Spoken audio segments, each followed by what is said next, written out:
Hi friends पुणी गोटे नुआ वीडियो को आपण मानक स्वागत। तो आज हूँ अमावास्या राति।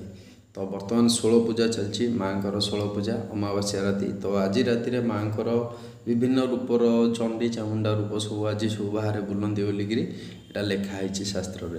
तो आज राति मु हंटर पुणी जी ये विषय उपर तो अलौकिक शक्ति माँ को गोटे शक्ति अच्छी। तो सेटा जहाँ मु तार गोटे मार गोटे सेवक मु निजक बहुत माने भाग्य मन करे।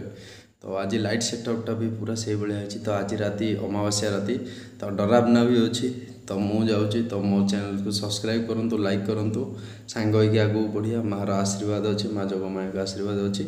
तो आज राति पुणी देखा जाऊँ मु माँ को विभिन्न प्रकार अवतार। तो मु देखी पारुची कि नहीं तो सेटा भाग्यर कथा। तो देखा जाओ। तो मो चैनल को सब्सक्राइब करूँ, लाइक करूँ। सीताराम।